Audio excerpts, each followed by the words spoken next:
All right, guys, welcome in. It is Extra Point with Phil Jones. And of course, I've got with me my buddy Larry Godwin. Hope everybody had a great weekend. And I guess really going back to last week, hope you enjoyed the state championship games. We did not do a show Friday, so it's been a little while, a week to be exact, since we last spoke to you. But nevertheless, we're going to get you guys caught up on all of the state championship games, the results, going to talk about top performers. And by golly, we are going to look ahead.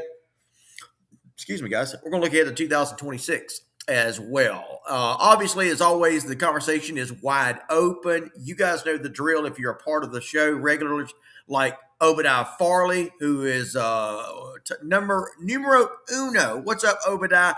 Appreciate you as always. I know you're gonna be on your best behavior today. Just giving you a friendly jab there, buddy. Hey, But Phil, I yeah, gotta know something. yeah. What has Obadiah done to earn the title of Thomas County Central's number one fan? Listen, he represents that school. Always has, Yeah. unlike anybody else. Okay. He's always usually the first guy in the house when we do these shows. That goes back, I mean, for as far as I can remember. And so he's always representing Thomas County Central. You'll see Obadiah on. He's giving me the laughing emojis for my comment earlier. That's okay. Hey man, we're good friends, man. Friends sometimes misbehave, but anyway, Obadiah will get on any and every platform that talks about like talk that talk. Yeah. You see those guys, don't you? Earl and Sometimes, yeah. yeah, Mo. Is it Earl and Mo? Is that Obadiah? Is that who it is? Anyway, go ahead. Is it like Larry, Moe, and Curly? I knew you were going there. It's like Larry and his other brother Larry. But anyway, it's see you, Matt. It's anyway. Obadiah represents. Let me put it that way. Obadiah represents. Okay, so he represents TCC, and unlike any other fan that I have ever seen. So hopefully that answers your question. Yeah. Obadiah says yes. That is Earl and Mo. So hey, let's. And by the way, of course, Larry Godwin is in the house. Larry, great to have you, man. Yeah, man. Merry Christmas to everybody. It's kind of bittersweet this time of year. We're looking forward to the celebrating the birth of our Lord and Savior, and at the same Amen. time, lamenting the end of high school football season. Amen. All right. As always, guys, if you're new to the show, you see some comments coming in. This is what the show is all about. It's not just me and Larry talking. It's going to be you guys Yep. offering your commentary. I'm going to try to keep up with everybody. Man, once everybody gets rocking and rolling, it can be a little bit tough. But if I do miss your comments, we've got the ability, Larry's got the ability to back us up. So no worries. If I don't get your comment, I promise you I will. We're going to start off Jerry Harrison, not to be confused with the Jerry Harrison of Talking Heads. Jerry Harrison, what's up, my man? TCC and Hebron on the championship with dominant fashion. Absolutely. We got Andrew Watkins checking in, Larry, he is a big Darty High fan. Roster Sutherland, of course, checking in from Marietta. Roster's got some news for us about that Marietta team going to be opening up the 2026 season, going across the big pond, going over to England to open up their season. We mentioned Jerry Harrison checking in. Who else we got here? Cedric. No, let's see. We got. I think that's all the comments, right, Larry? Right now, Philip Moore checking in for my TCC Yellow Jackets. Philip says best team in the state. Listen, and we're going to talk about that. ITG Next. Of course, I handle that. We have just released our year-end final top 25. Believe it's up or it'll be up tomorrow, probably part of our newsletter. So anyway, Larry, I guess as far as number one, and I'll go ahead and let the cat out of the bag. I do have Buford as the number one overall team, but I promise you it could have easily been Thomas County Central. I mean, flip a coin.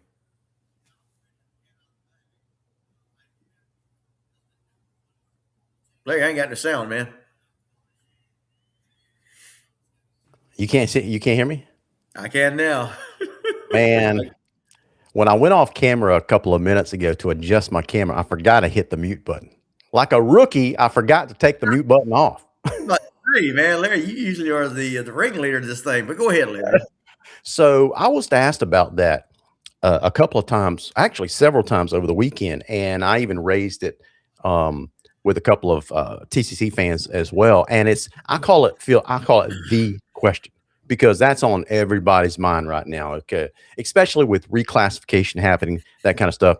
And the question is Thomas County Central the best team in the state, regardless of classification? Now, before you have a knee-jerk reaction to that question, you have to Right. take into consideration the teams that's involved in that question, such as Buford. What do you do with Buford? What do you do with Carrollton? You know, so again, I ask if you guys want to chime in, that's fine. Is Thomas County Central the best team in the state? And before I give you my opinion, I want to hear from the folks out there. So, Yeah, listen, guys, bring some. I mean, I know you're a fan. I get that, and I understand, but try to be as unbiased as you can. Obviously, that's what I have to practice. Look, Worth County, and I know people will dismiss Worth County. Hey, they're a top 5 team in the ITG next top 25. Here's how and guys, I'm going to get to your comments here in just a second. I appreciate everybody checking in. What's up, Brooks? What's up, Armand, Rashad, Nancy Sullivan, Burrell. Worth County checking in. What's up, Nancy? Let's see. Armand Rashad says, is it me or is it kind of odd TCC quarterback doesn't have any power? Is that right? That cannot be right. you know, as good of a quarterback he is, I don't think he has any Power 4 offers. What? I'm shocked at that. But we'll talk about that as we move on. I don't want to get too bogged down in that. But let's go back to that. Let's put that on the shelf right now, and we'll go back to that. But so I want to bring up something to you guys. Alan Clanton, what's up, my man? All right. Excuse me, guys. So let me ask y'all something.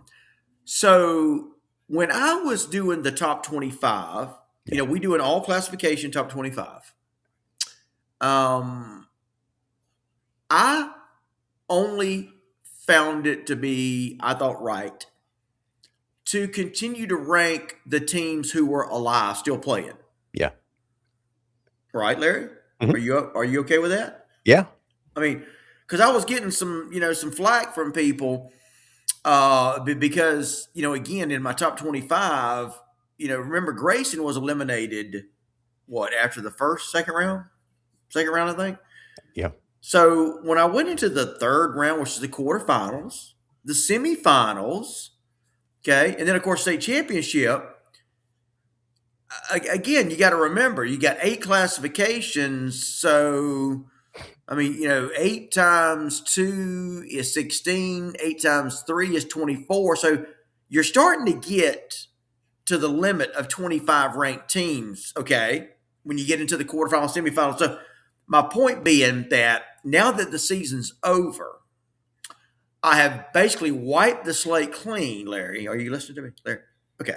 So I've wiped the slate clean, and I've just simply gone back and sort of have done a ranking, if you will. I just thought, okay, we're going to rank all the teams because nobody's left playing.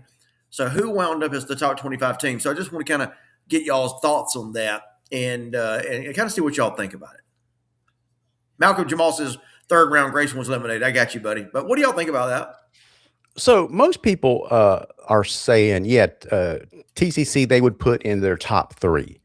Now, some would say that Central's the number 1 team. Agree with both of those. Sure. Yeah. No brainer. Yeah. Let's see. Malcolm Jamal reminds us that Grayson was eliminated in the third round. So not in the second, but third round. That's right. So was eliminated by Carrollton, which was an eventual finalist. That's right. That played Buford. So Derek Redding says Portal is killing Jalen. If you're not a 4 or 5-star QB or a camp rat, these schools are grabbing QBs from the portal. There's a lot of truth to that, Derek. I've talked to a number of high-profile head coaches all over the country, and I ask them that every single time I sit down for an interview with them. And it's like, okay, so no one is having a problem getting a scholarship offer if you're a blue chip top tier recruit. But Phil, these the portal and the NIL is really hurting the middle tier kids. Okay, so this is eerily similar, and I've talked about this the last couple of 2 or 3 shows ago.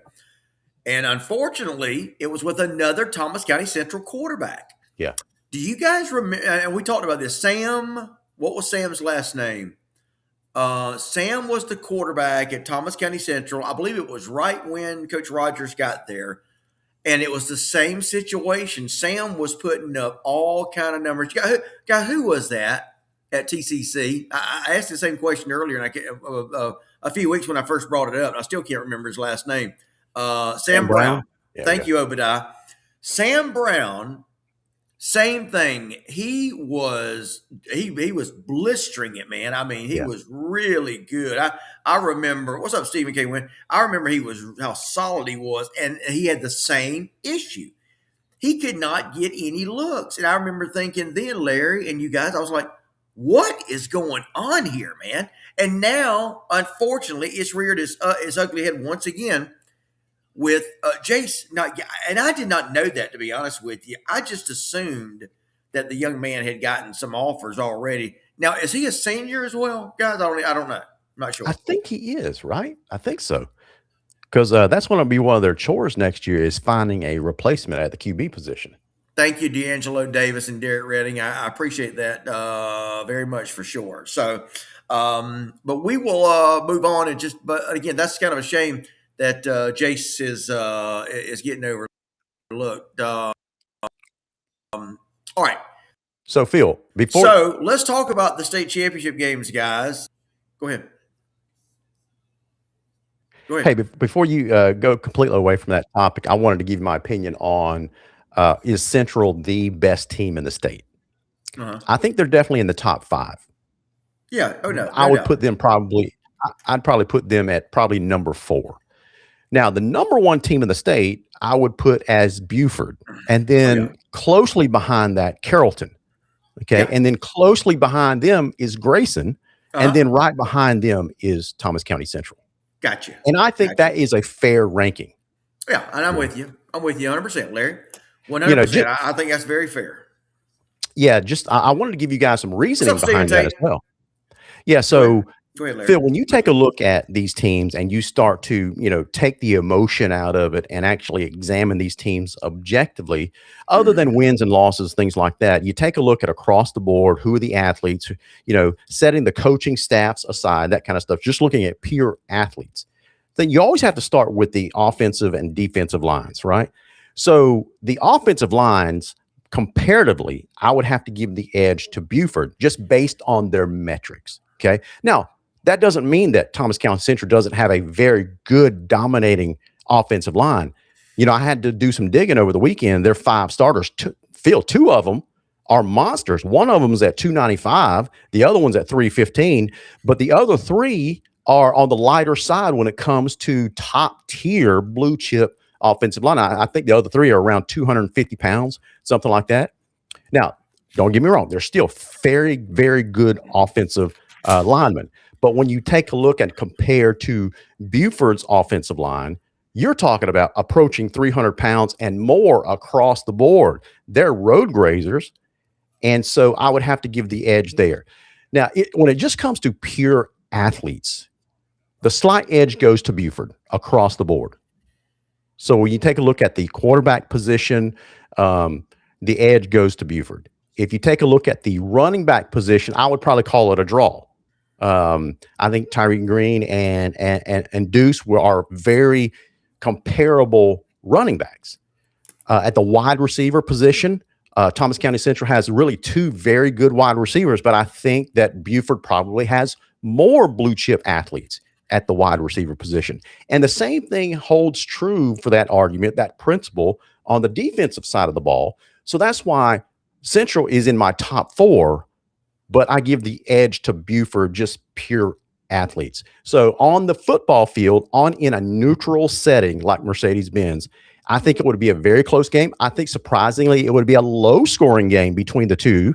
The defenses would probably shine, but in the end, because of Buford's depth, I Okay. think they would pull it out in the end. All right. And Very that's good. how I would score it. Gotcha. All right. So, guys, let's talk about the state championship games, and we'll get back and I'll go over the ITG Next Top 25, our final. By the way, not too far off for what Larry was talking about. Yeah. Again, trying to, and we'll keep this thing rolling so we can hit all the highlights here. So, obviously, Buford and Carrollton. Now, that game was 7-0 at halftime. It looked like somebody had went online. I had predicted Buford to win, I think 35-28. If I'm not, no, I can't remember what I picked it, but anyway, it was fairly high scoring.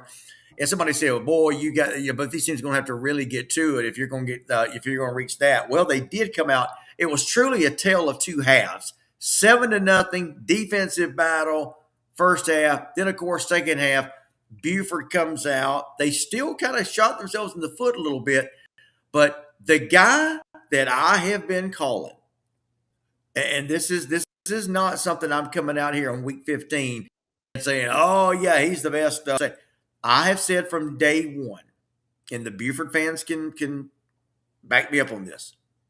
From day one, I have said, in my opinion, the best overall player Yeah. in the state of Georgia was Tyreek Green. I said that back in week 2, week 3. It gave me a couple of weeks. I mean, he really started to emerge last year, Larry.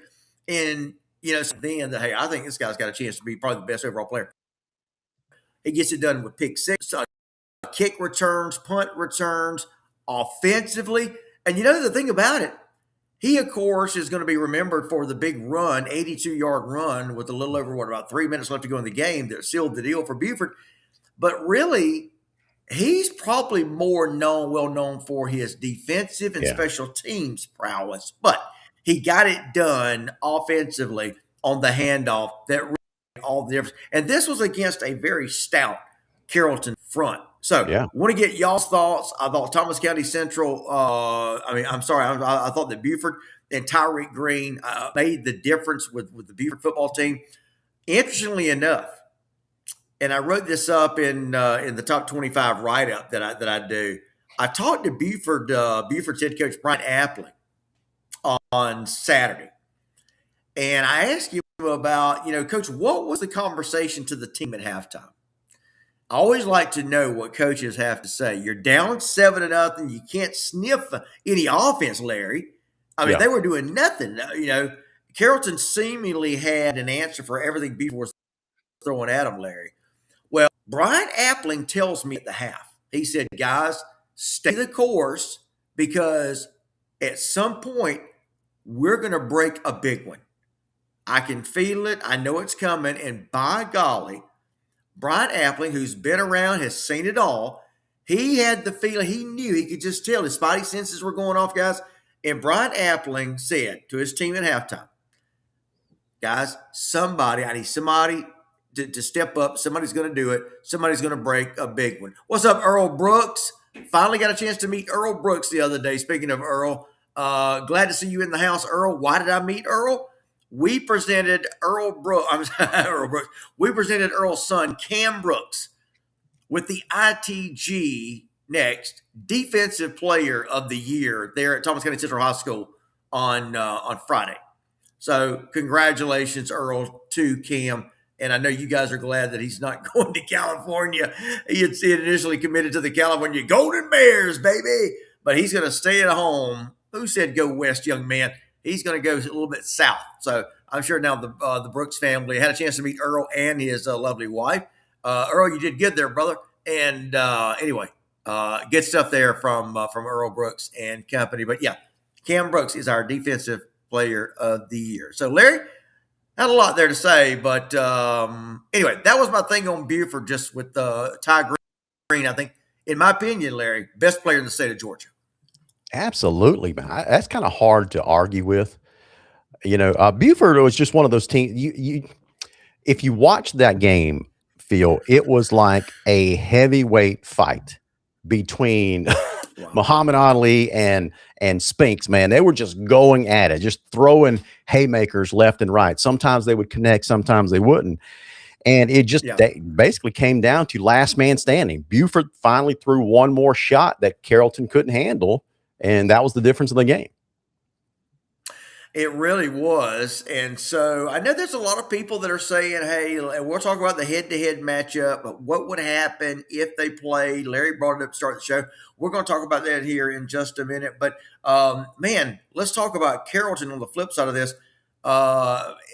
If you're Joey King, where do you go from here? And don't get me wrong, I'm not saying where do you go like in terms of the football team, like switching teams. I mean, Joey King continues to knock and knock and knock. Yeah. It's almost like the big bad Three Little Pig story, right? Yeah, he's just I'm going to huff and puff, and I'm going to blow your house down. You just can't quite get there. yeah, man. He's just God, he comes so close, so close. Last year falling, I believe, to Grayson, right? And this year Yeah. falling. No, it was Buford and Grayson in the championship last year. But who did Carrollton lose to last year? Was it to Grayson? I can't remember.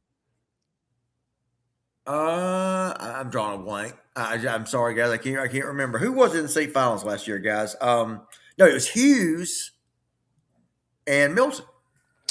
Yeah, so right. So Carrollton. Oh, that was So Carrollton lost to. I'm lost. I'm lost. So Carrollton lost Go ahead. to Grayson last year, I believe, in the semifinals. And then Okay. Grayson went on to play Buford in the state championship game, I believe. Thank you, Rodney Sinkfield. He says Grayson. So Grayson defeated whom? Carrollton? Carrollton last year, yeah. Okay. So I Larry, believe that was in how the many? semis. It was in the semifinals? Yeah. Okay, yeah. So how many state finals now has Joey King been to, Larry? That's a great question. That's a great Yeah, and question. that's what I'm coming from. Yeah, that's where I'm coming from is Earl, who was the state finals? Who were in the state finals last year? We're trying to figure out. Was it Grayson and whom? Carrollton. But, Okay, it was Carrollton. Was it Carrollton? But yeah, that's what Brian Gibson is saying. Carrollton and Grayson in the finals. Yeah, I guess it was. So last year, coincidentally, I just looked it up. Last year, coincidentally, Carrollton beat Buford 30-17 in the semis last year. How about that? Boy, and let me tell you, I remember that. So because I can remember the Buford fans were ready to wring somebody's neck. I'll never forget that. You remember that? Yeah, man, it was crazy. I mean, the Buford fans were going crazy. They were ready to fire the offensive coordinator. I'm not saying Buford was. I'm just saying the fans were. But lo and behold, guys, isn't it funny the difference a year makes, huh? Yeah. And listen, I've said it for a long time, but I cannot make this claim any longer, Phil. And I've said this for several years now, that Buford has never won a state championship in the highest classification. I can no longer say that. Yeah, that's a good point, Larry. That's a great point. Yeah. And I know that has been kind of a calling card for you, so to speak. Luke Nelson, great friend, Big Buford, as he is known, is in the house, ladies and gentlemen. Let's all pause for dramatic effect. Hey, let me tell you, you want to talk about salt of the earth guy? Luke Nelson is it, man. If I'm in an alleyway fight, who do I want backing me up? Luke Nelson. I promise you. That's a man's man there. Is Luke. that right? Oh, of course, man. You just great guy, great family. You can just tell it. By the way, I got to share a story with you, Larry. I shared it with Kerry Claiborne, and Luke Nelson's going to love this. So I am a part of the GPB All Stars. Look, I'm not telling my own horn. I'm just telling you I do this thing with GPB. We do it during the football season, and I'm honored to be with AJC's Todd Holcomb, the Georgia High School GHSA's. Gosh, I can't remember his name. He's the director of communications. He was a longtime sports guy for WMAZ in Macon. Marvin. Steve Figueroa? No, not Steve Figueroa. It's the gentleman that took Steve Figueroa's place. Gotcha, Marvin, I think it's Marvin James. Anyway, so there's about 5 of us that do it. The gentleman that calls the games for GPB, Matt Stewart, he's another one. Anyway, point being, John has his own one at a time, one by one. It's almost like a round table, a virtual round table, right? Well, when John comes to me and starts introducing, Obadiah says he saw that earlier today on YouTube. How do we look, Obadiah? Did it look okay? And Obadiah, you know where I'm going with this, right? Obadiah can back me up on this. John Nelson introduced me as, here's Phil Jones with ITG Next. They cover South Georgia and the entire state, especially Buford. And I thought that was so cool because we do cover Buford, but we cover everybody. But yeah, but John Nelson on Friday said, so let's bring in Phil Jones, ITG Next. They cover the entire state. Let's get his perspective on South Georgia. But they also, of course, as you know, covered the Buford Wolves. And I just thought that was so cool, man. I love it. Phil, when it comes to high school football, there's not very many media outlets that do cover the entire state. So kudos to you and ITG. Well, thank you, Larry. I really appreciate you saying that, man. It means a lot. A lot of people get the misconception that we're based in Valdosta, so we only represent the southern schools, South Georgia schools, which, hey, we are proud to do that. I don't want anybody thinking we're shying away from that because we're not.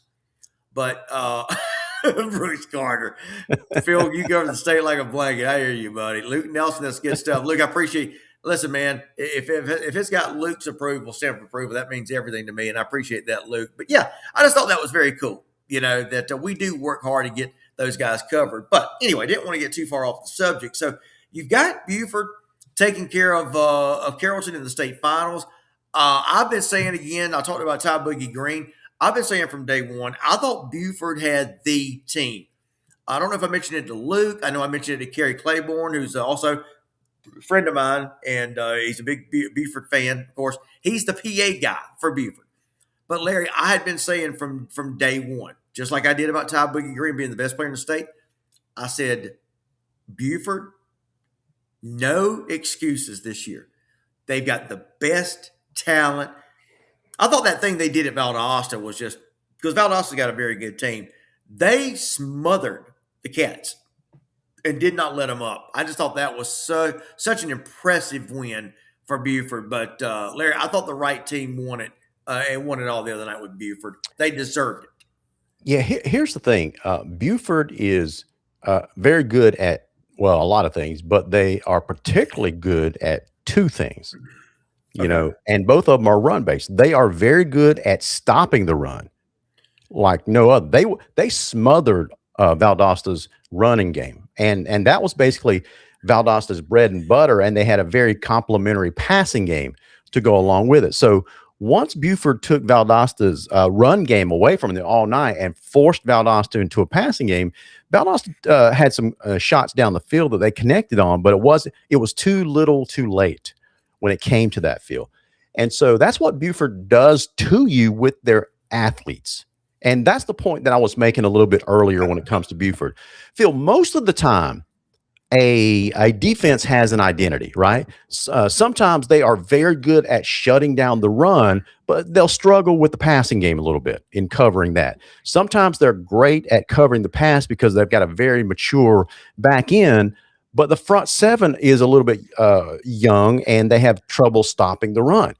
But because of the cupboard of athletes that Buford has 2 and 3 deep, that they have the affordability, if you will, the capacity to be very good at stopping the run and the pass. And that's why it's very difficult to sustain drives on them. They force you into quote unquote trick plays or trying to get them out of position or scheming them out of position, that kind of stuff, because there's very, very few teams that can actually match up physically with Buford. Yeah, 100%.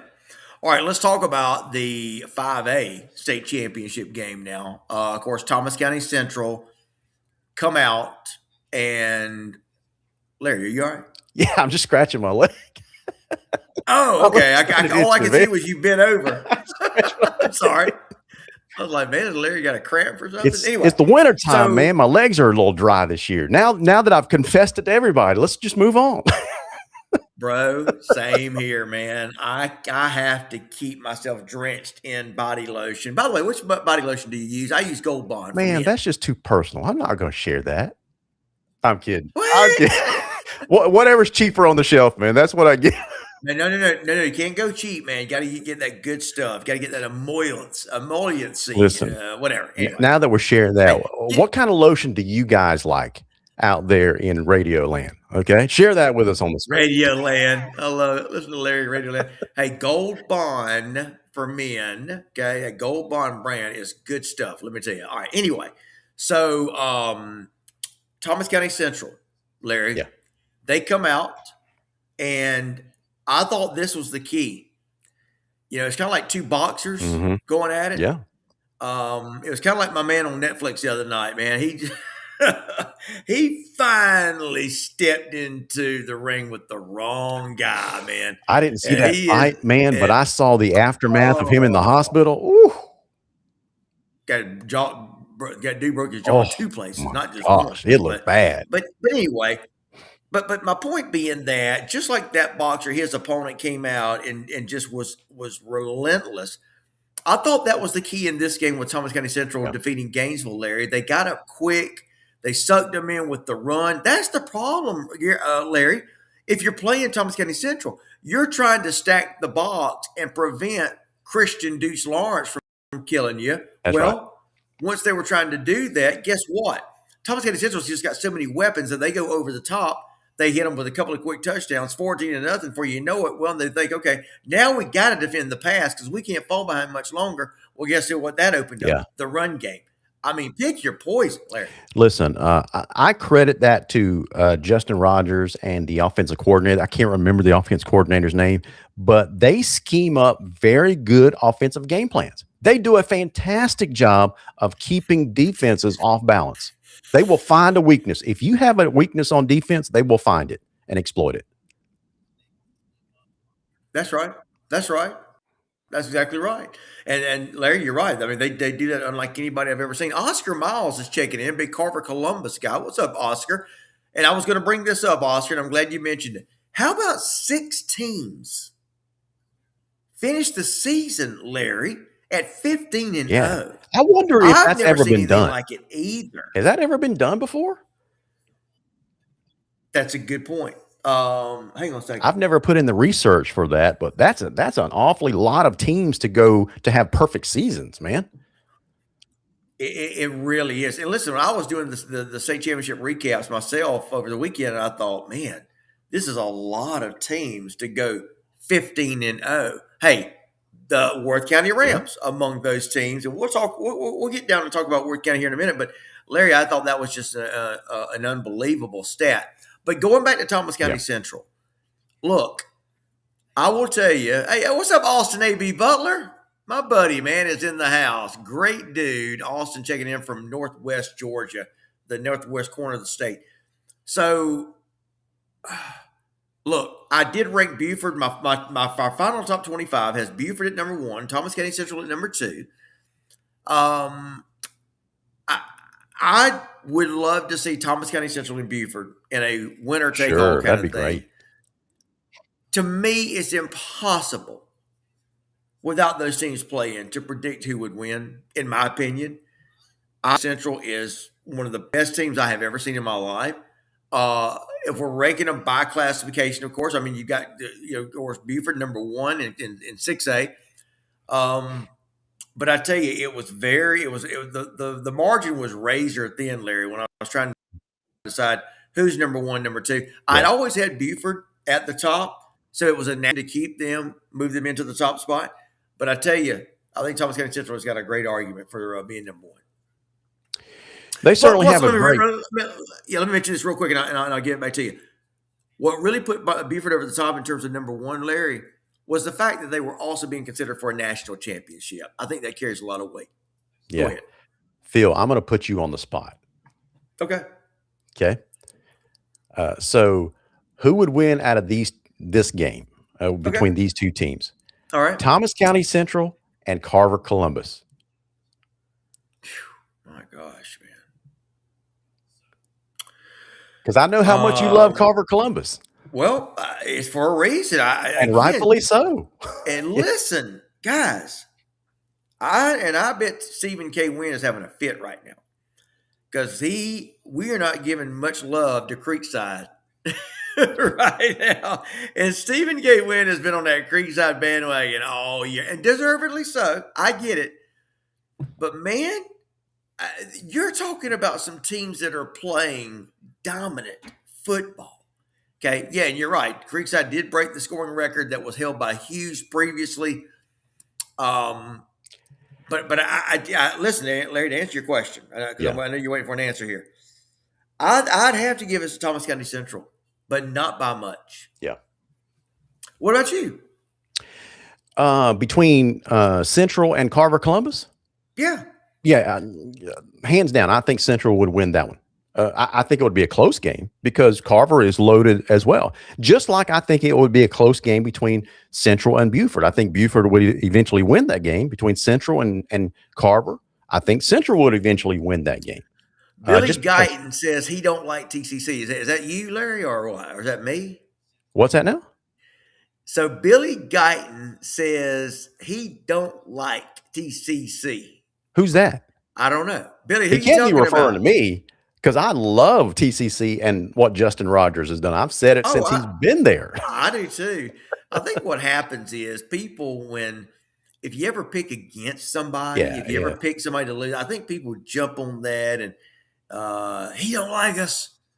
He can't stand it. He don't like, I don't know if yeah. he's talking about me or not, but who cares? Anyway, Derek Redding says Central too much depth. So people are answering your question now. Yeah. Derek Redding, Phil, he's talking about you. I don't see that either, man. I don't know where he gets that from, man. Look, I talk with Coach Rogers all the time. We just awarded Cam Brooks with the Defensive Player of the Year. Lexi Freeze was our Athlete of the Month. She's a Thomas County Central flag football player. We got Cam on the next cover of our magazine. Brother, you're going to have to take that somewhere else, man. Sorry.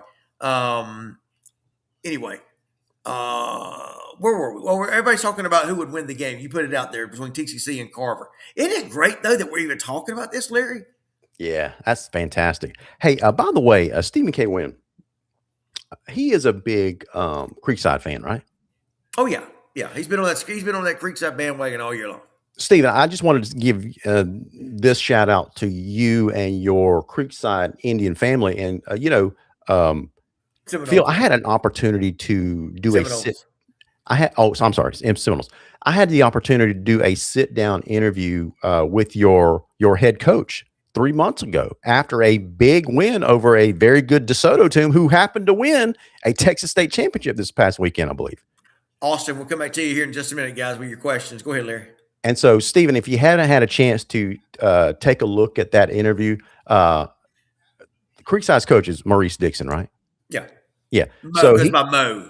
Yeah, yeah. So he does a fantastic job in an interview, and he just flat out says one of his goals is to turn Creekside into a nationally ranked brand, just like the Modern Days of the world. That's what he said. That's what he wants to do, and I admire any head coach that has that a goal for his program. Wait a minute, who said that? Mo Dixon said that for his Creekside team. He wants to turn. That's what Rush said. Yeah, he wants to turn his program into a national brand, just like any other top tier brand out there. So I admire him for having that as a goal.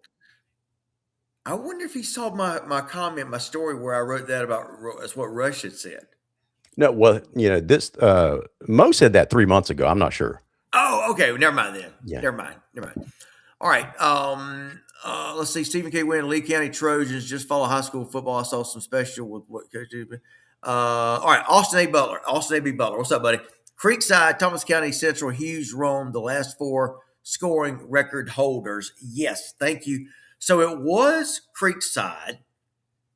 I don't know. I can't remember what order they went in, but I know that Creekside broke, was it Hughes' record? Austin A.B. Butler? All right. Austin A.B. Butler also wants to know, Thomas County Central has 34 seniors. Am I correct? Is that right? That's a lot. Now it's going to be interesting, and we're going to get into 2026 here in just a minute. So let's keep that in the back of your minds, guys. But we'll start talking about 5A, who to look for in 2026. But any other comments you guys want to make on Thomas County Central's? They jumped on Gainesville, early lead, and thank you, Austin A.B. Butler. I appreciate that, buddy. I thought it was, huge. So, guys, I think, what's up, Deshaun Suggs? Deshaun Suggs is in the house, ladies and gentlemen. Big Carver fan. You're right on time because we're talking about Larry threw it out there earlier. Who would win between Carver and Thomas County Central? Guys, I know there's people talking about the state championship having a winner take all battle royale. Somebody had put together a bracket, Larry, that had Thomas County Central, Buford. Oh yeah, all the state Carver. champions. Yeah, did you see that? Yeah, I saw that. That was a good, and I think it came down. The finals came down to Buford and Central, I think. Well, Larry, let me get your opinion on this, and you guys out there as well. I think, and somebody had suggested this, I think you've got to divvy it up into two, it's got to be two separate championships. I mean, we know that, Hebron Christian probably not going to be able to compete with Buford. I'm just throwing it out there. Yeah. So I don't know that we could really combine all the state champions. I mean, look, I'm game because you guys know how I am about the small schools. I think now this is going to it's going to sound, I guess, harsh for if you're a small school fan. Yeah. Okay. There is no way in the world Worth County will ever beat this year's Central team. There's no way in the world Worth County would even come close to beating Buford, right? So I think you're right. It probably should be 4A and above and 3A and below. Yeah, I think that's fair. So Deshaun Suggs, Phil, how about our kicker Kendrick Spencer? Yeah, he did good. He's only a sophomore, nationally ranked. I'm glad you mentioned that to me, Deshaun. Listen, guys, these schools with kickers, that is turned out to be more and more important. So definitely want to keep an eye on the teams that have got good kickers. Austin A.B. Butler, Larry, you want to read his comment? He says, TCC title win was the most dominating 5A title win against another great team since I seen undefeated Rome defeat undefeated Warner Robins in the state title game back in 2017. That doesn't happen often, but that 2017 Rome team and this 2025 TCC team doesn't come around often in any state. So dominant. And the rest goes on and on in this War and Peace essay. No, I'm kidding, Austin. So you make some excellent points, man. Excellent points. He really does. Austin A.B. Butler, by the way, guys, check him out. He does a great job writing. I think it's for Prep Red Zone and some other publications. Great guy, man. He's a salt of the earth guy, just like my buddy Luke Nelson. But his point, Phil, about such a dominant win is spot on. I mean, if you take a look at the other state championships, as good of a team that Creekside has, that was a very close game with Benedictine. It was. Is it I'm trying to get it right. Benedictine. So a very close game with Buford and Carrollton. But that Central game, from bell to bell, you knew who won that game. How about this? I love it when the moms or the parents of kids that we're talking about jump in the conversation, as has Legacy Cherise Spencer, Kendrick Pierce Spencer's mom here. Yeah. Number 41. Legacy, thank you so much for checking into the show. I hope you'll make it a point to be a regular here on our show. We'd love to have you. By the way, guys, we talk football year round, so we're just not going to go away anytime soon. Don't have to worry about that. I'm hearing rumors, says Brian Gibson.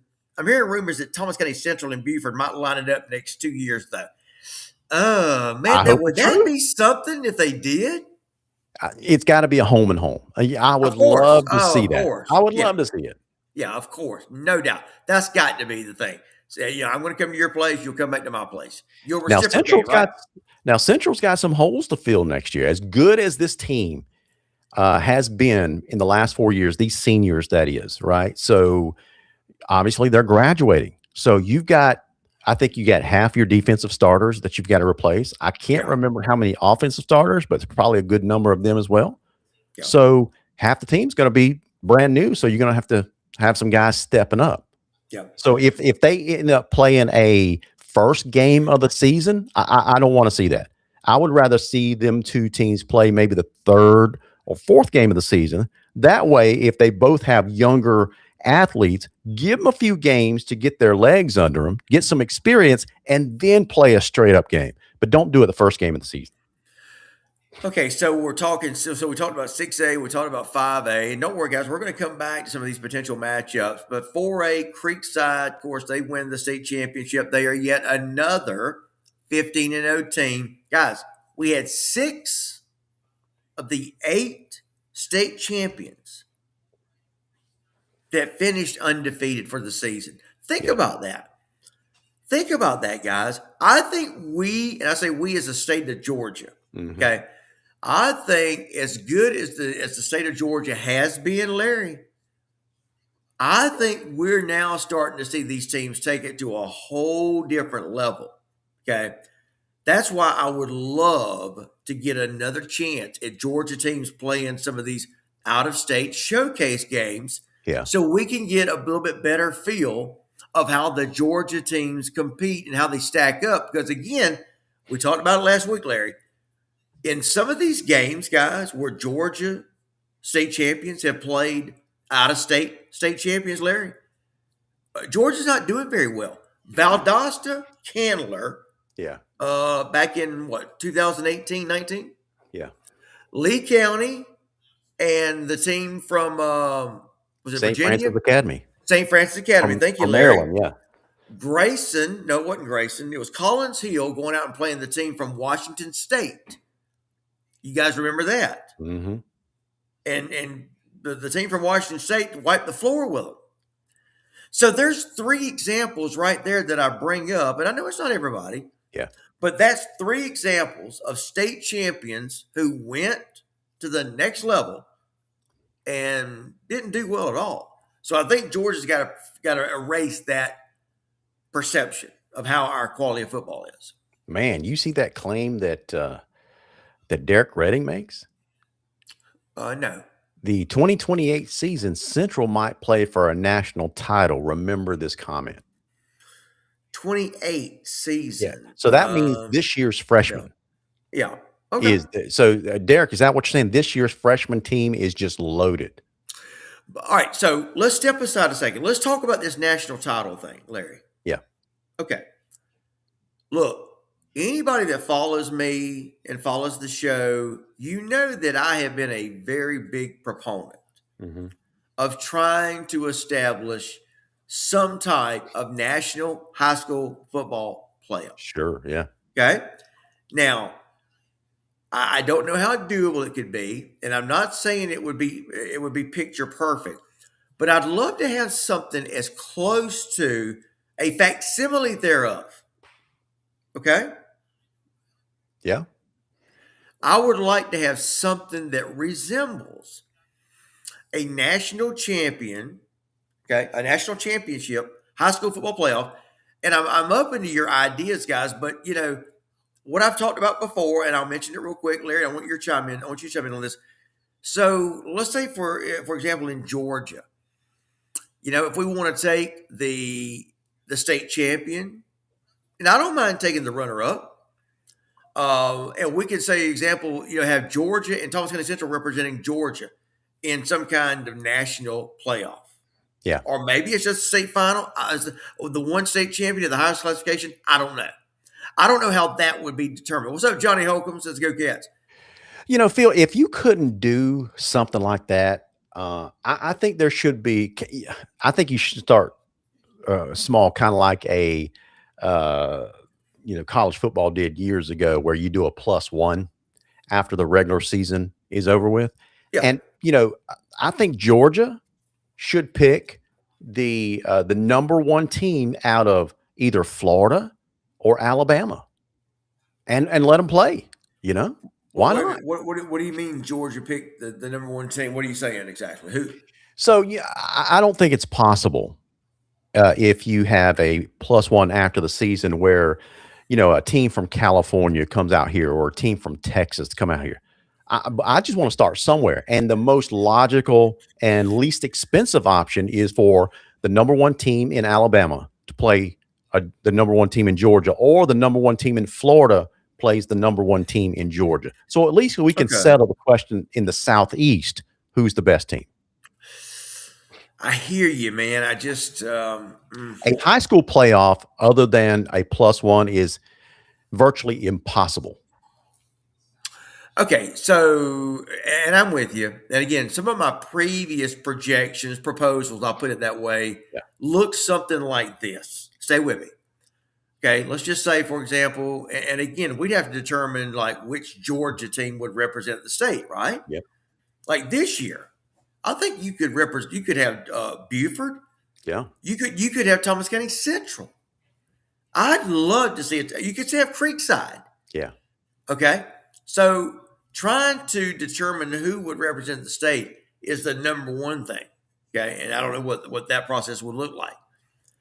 But let's just say you got Buford, and you're going to go. Let's say we can pick, I don't know, 8 state champions from other states, and again, the some of the bigger states that would be willing to participate. I've talked about Texas before. The last time I checked, they would not allow their state champions to play a one game past their state championship games. Yeah. Okay, but something like that where you would have some kind of round robin. You couldn't have double elimination. I mean, I get it. The season just starts stretching out too long. You start getting into a lot of budget constraints. Obviously, you're going to have somebody to back it with a lot of money. Yeah. But I don't know. I would like to have some kind of showcase that resembles something pretty close to a national championship. I get it, man. I'm right there with you. As a fan, I would love to see it. But when it comes to the academic stand, extending the season beyond Yeah, one game, you're into late January, early yeah, February before a yeah, tournament's finished, and yeah.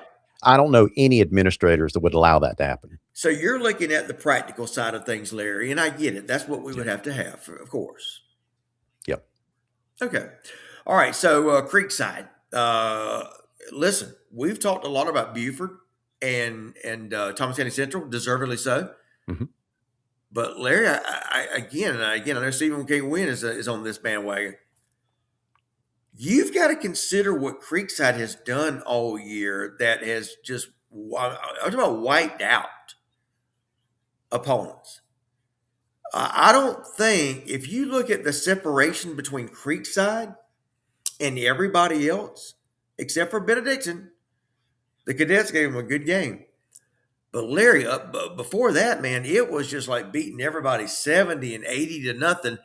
Does that speak to the power of Creekside or the lack thereof of the rest of that classification? Well, the obvious answer is it speaks on the strength of Creekside. They have uh, they have a mentality, I think, of basically uh, it's basically a basketball team on a football field. I Yeah, mean, that's the way I would describe their sure. offense, right? Right, It is right. it's basically the fun and gun, you know. Go ahead and give me something to drink. Keep talking, Larry. All right. So, guys, we were You're on talking. Creekside 4A. Yeah. Well, before we get there, I wanted to back up a little bit, and you guys were talking about the 6 teams that went undefeated, and we've been talking about it a little bit, but you guys know who they are. So obviously Buford, Thomas County Central, Creekside, but beyond that, joining them in the perfect season category, you got Sandy Creek at 15-0 in 3A. You got Carver Columbus in 2A, and then you got Class A Division One Worth County. How about those Worth County Rams, man? And Jeff Hammond resurrecting that Ram program in Sylvester. What he's been able to do that is just impressive. So a lot of these coaches have turned things around. I was talking to a big time Central fan today, and we were talking about Justin Rogers, and I just told him, I told this guy, I said the most impressive thing that comes to mind when it comes to Central and Justin Rogers is when Rogers inherited that program, it was truly in shambles. I don't think anyone would dispute that. I mean, there were some good building blocks there that Ashley Henderson had left, but the program was not in a good place. And so Justin Rogers comes in and immediately resurrects that thing. I Not disagree. I disagree. What do you mean you disagree?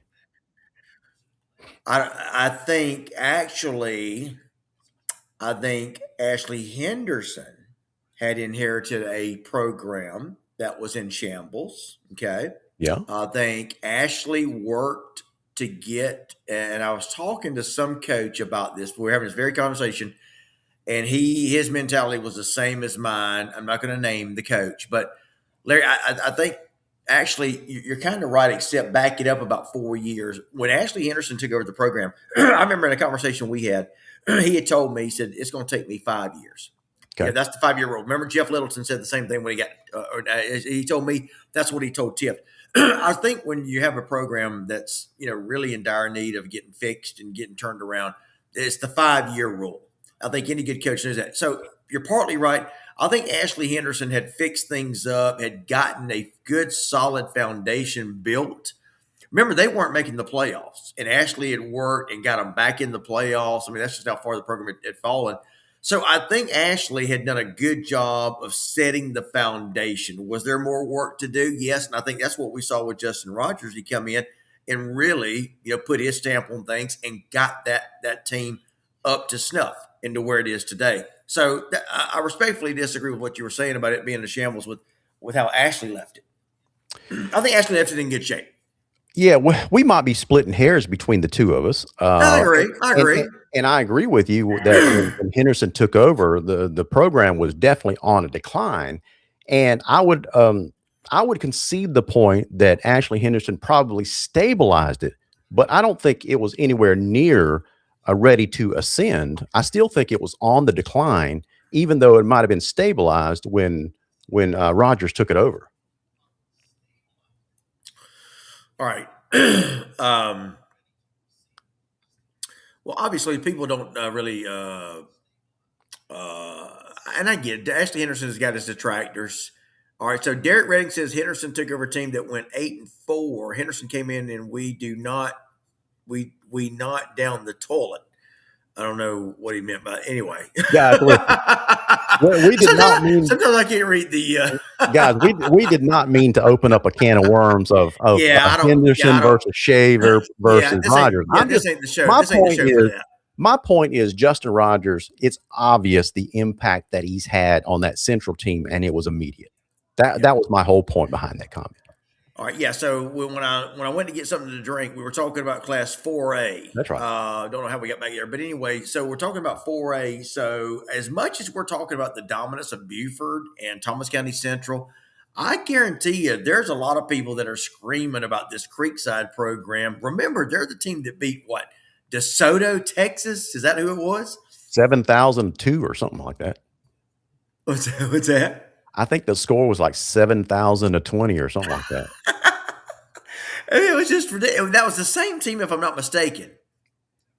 I thought it was Mater Day that had beaten Creekside. Anyway, it's just kind of a crazy. They're always involved in these crazy scoring games. But anyway, Creekside. My point being, they certainly have an argument for their state championship and their level of dominance. So you're talking about 6A Buford, 5A Thomas County Central, 4A Creekside. Guys, we're talking about a level of dominance that I would be willing to take any one of those teams and put them up against any other. Maybe if we don't want to talk on a national level, I would be willing to put them up against anybody else in the Southeast as far as state champions. Real quick, we'll take Austin A.B. Butler's comment. Thoughts on Carrollton, another runner-up, as people have kind of pinned on the Trojans as of late. Yeah, we were actually talking about that earlier, Austin. Larry and I were, kind of where Joey King is in Yeah. terms of the state of Carrollton football, knocking on the door, and just can't get it to budge. So, I mean, here, Larry, here's the deal. At what point do you get known as underachieving versus having a team prepared to win or play for a state championship? If you understand where I'm going with that. Yeah, well, you just got to take a look at the history since he's been there. What he's this is his fourth season or fifth? I can't remember. One, two, three, four. So he's just finished his fifth season. Yeah, fifth, Yeah, because he had Juju all four, and I think that's why. Hey, Larry, I think that's one of the big things that attracted him to that yeah, job. yeah, absolutely. So he took over for Sean Calhoun, and Calhoun was a good coach too. He just had never ascended to that elite status at Carrollton. You know, when Sean Calhoun was there, it was a good program. He went 11-2, 10-3, 10-3, 11-2, 9-2, kind of like that quarterfinal round. Basically, was where the door that his high watermark, if you will. And then Joey King takes over in 21 and goes 12-2, 14-1, 11-2, and 14-1. And it just seems the last couple of years he's just knocking on the door. So it just might be one of those things where they just haven't busted through yet. And when that dam finally breaks, they're going to arrive. But until then, Kelton is probably going to be known to who's it? I can't remember who made that point. Was it Derek Redding? One of those guys made the point is it they're always going to be known as a bridesmaid, if you will. So, All right, so 4A Creekside again, just again has an argument for it to be as about as dominant as any of the other teams that we mentioned, and certainly you got to give respect where respect's due. Okay, so we're moving on. Class 2A state champion. You've got no, I'm sorry, we got 3A. Sandy Creek. yeah. Sandy Creek. It's kind of interesting. You got these classifications 4A, 3A. And I think we talked a little bit about last week. They don't quite get the respect I think that they really deserve. Yeah. But Sandy Creek, here's another program that has been right around the state finals. They last played for one. Remember, Larry, Sandy Creek was the team that had the very controversial play. I believe it was against Cedar Grove. You guys remember that? It was right at the goal line. Yes. Well, yes, it was right at the goal line. Although it was really like at about the 3-yard line. I don't know. It's the most blatant. Was that the play that ushered in instant replay in Georgia High School? That is absolutely correct. 100%. I remember that because to everybody involved, 100% of fans that saw that video is like, how did they miss that call? And it was a no-brainer that they had to implement instant replay after that one. Austin A.B. Butler, thank you, brother. Appreciate. We thank you. Austin A.B. Butler says, "Thank you, guys. I appreciate your thoughts on that. Very great points. Thank you for that, Austin. You really do a great job, brother. With what I encourage everybody to check out Austin's stuff. Prep Red Zone. But yeah, getting back to what we're talking about. So if you guys missed it or don't remember, Cedar Grove, Sandy Creek is trying to drive. I think the game was tied. I honestly cannot remember, guys. Somebody's going to have to help us out. But Sandy Creek has got the ball like at the 4-yard line or something. And they just do this simple dive, handoff, right? Obadiah, am I right about this, Obadiah? I know Obadiah knows. Obadiah will know. So, all right. So Sandy Creek has got the ball. And remember, it was Jameer Latimer. Okay, you've got his brother now, Amari Latimer, right? It's the Latimer brothers. Okay. Larry, you may want to fact check me on that. So they give the ball. What was the team they were playing? Cedar Grove. Cedar Grove, okay. Mm-hmm. Who, by the way, here's another. I want to do a story, guys, on whatever happened to ... Cedar Grove has got to be in that conversation. Cedar Grove, whatever happened to Cedar Grove? Remember, they were dominant for a while, and boy, the bottom fell out. That's when they lost their all everything coach, whose name escapes me. He joined the staff at Georgia State with Dale McGee at the time. But Cedar Grove, one of those programs. So anyway, that's who they were playing in the state finals. Sandy Creek hands the ball off, I believe, to a running back who gets tackled at like the 3-yard line. And the referee comes in. It would have been, I guess, the line judge. Comes in and signals touchdown. And people were, Larry, it was blatantly. Phil, if you don't mind, I'm actually going to share this video. Okay, here we go. Good job, Larry. Guys, can you let it roll and I'll do the play-by-play here? Yeah, so I believe Sandy Creek is in red, right? Or they are, yes. Okay, here we go. Sandy Creek's in red. Cedar Grove is in white. Let's set the picture. There's 59 seconds left. They're going for what would be the go-ahead touchdown, or at least to try for a tying field goal. Here's the snap. Quarterback has got it. It's basically a wildcat. Watch his play. There he goes. There's the runner right there. He goes down right there. See, he was tackled. Let's leave it at this view right here. Yeah, I like this angle better. All right, watch it here. Wildcat gets tackled right there at about the 1.5-yard line.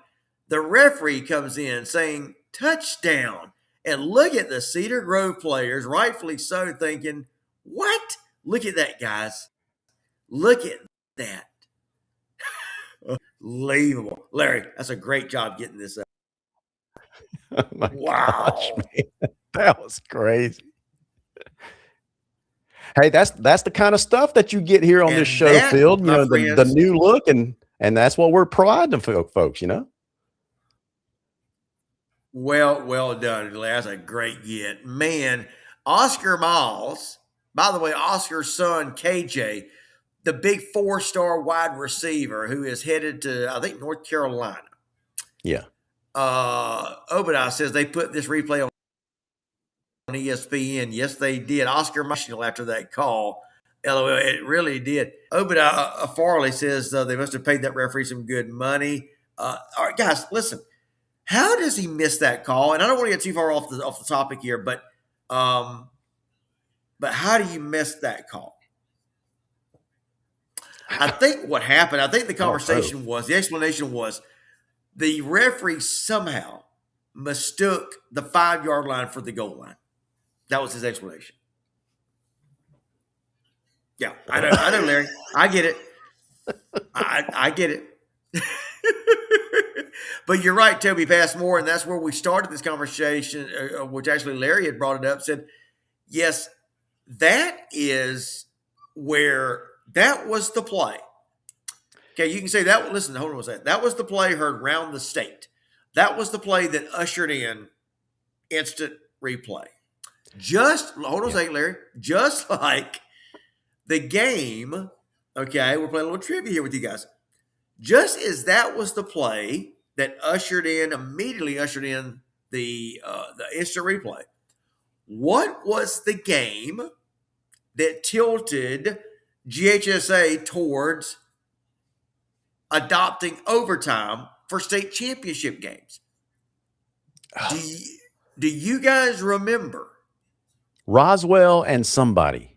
Roswell and Peachtree Ridge. Yes. That's it. They finished tied 14, or I think it was 14-14.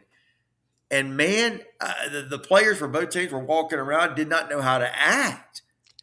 Gosh, yeah, that was the first time I've ever seen a team crowned state champion, and nobody felt good about it. Great point, Larry. That's exactly what happened. So the GHSA, give them credit, guys. I know we like to be critical of GHSA, but here's two specific, particular, eye-opening scenarios. Yeah. That the GHSA acted on and did something about. You've got that's the only thing you can act or ask, right?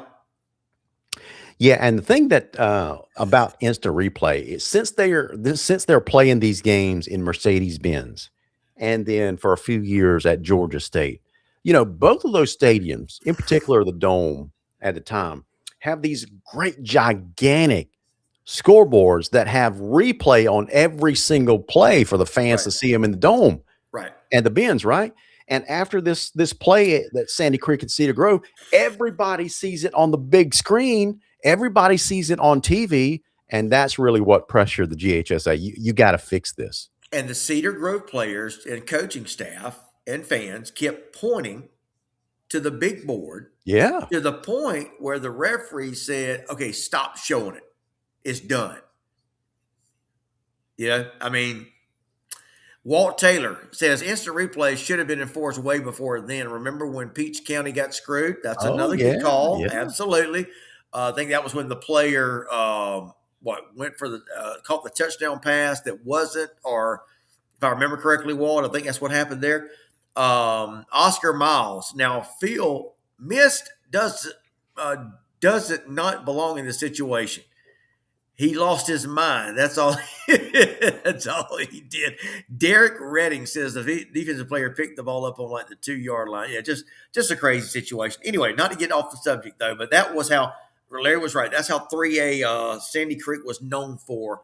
But this time they won it with a lot less fanfare, and they've been a good Jefferson team, guys. Let's remember that. And by the way, here's Jefferson, Larry, falling short for the second straight year in the state championship game, right? Yeah.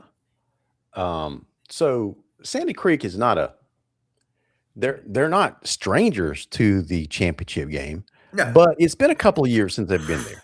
that's right. But they did play for a state champ. Oh no, they were state champions in 2022. That's the game we're talking about. 2022. I thought you were talking about this year. No. We're talking about the state championship game that Sandy Creek was in. Oh yeah, That's the replay. I would say.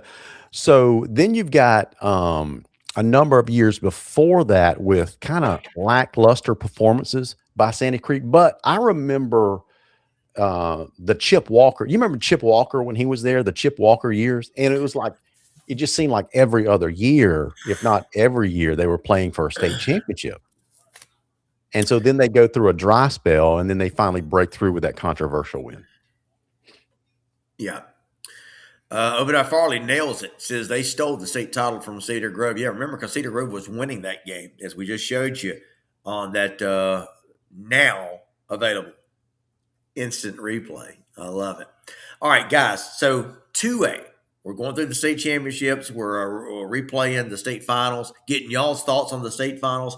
Let's talk about Class 2A. And again, guys, here's another team that enters the conversation as could they play with anybody in the state? Guys, Larry, let me ask y'all this. Is this the first time? It is for me. I think this is the first year that we've ever had this many teams that we are essentially admitting could play with anybody else in the state. Well, you got a number of them, that's for sure. Yeah. Well, it is, but what I'm saying is I don't remember ever it being this widespread. I mean, you would have good teams, Larry, at the lower levels, but never entering the conversation like what we're having now. Right. What we've had this Yeah, year. yeah, Like Carver, Creekside. And listen, I'm going to talk about another team here in a minute that I think they deserve to be in the conversation. Now, some people are going to call me crazy. I get it, but I know who you're going to say. All right, well, wait a minute. Don't say it. Don't say Berrien it. Rebels. You're so crazy, man. I love it. All right. Hey, what a great year they had, though, right? So Carver Columbus. Do you know they've got the state's longest winning streak right now? Is that right? I think it's 27 games. Carver Columbus, if you go back to last year, Yeah. I think the last game they lost was against, was it Harris County? I think that's right. And nobody really has come close to beating them except for Sumter this year, where they lost 8-7 in that rainy game in Americas. I think that's right. Oscar Miles, if you're still with me, DJ Suggs, if you're still with me, Oscar Miles, what'd you think about that, Oscar? Am I right about that? Yeah, you're 8-7 right. in the rain. 15-6 to Oh, what's Harris 15? County. Okay, okay. All right, I got you. Heather Knight Rodriguez checking in. What's up, Heather? Hey, everyone. Proud Yellow Jacket here. Absolutely. Heather is one of the big fans for TCC. Toby Passmore, I still think top 4 or 5 are heads above, then Carver, Worth, Creekside. Wow, Toby, really? So you would not put Carver in the conversation? Wow, bro. I respectfully disagree with you on that one. I think Carver is an absolute beast. Okay, so we started off the show, and I gave you my top 4 ranking, right? Yeah. Buford, Carrollton, Uh-huh. Grayson, Uh-huh. Central. Right? Is Carver better than any of those 4 in your opinion? I'm not going to say better. No. Would you No. supplant any of those to put them in the top 4?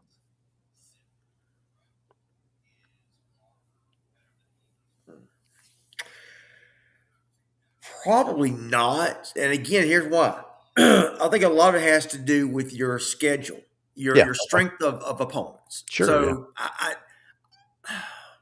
I can't answer it because I haven't had the ability. They have not had the ability to showcase what they have by playing tougher opponents. And Yeah. I know that's trying to wiggle out of it, but I'm not.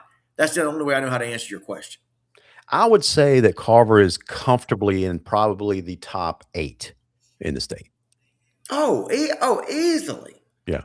Easily. And again, guys, I want everybody to know in my final top 25, obviously my first 8 are the state champions. Okay. Now, my next 8 Yeah. are not necessarily all of the runners up. Okay. What do you think about that? I Larry, go ahead. It's okay. it's hard for me to agree with you. I understand where you're coming from, and to me, it makes sense. If you're doing an overall poll, it makes sense to rank 1 through 7 or 8, however many state championships. You know, in that methodology, you're going to put the Class A Division II winner in the top 8. That's right. Right? I mean, that makes sense. But when you start to take a look, is the Class A Division II champion better than Carrollton? Yeah, I equate and listen. It's I know what you're saying. It's hard to answer a state championship coach, Yeah. and that's kind of the way I look at things.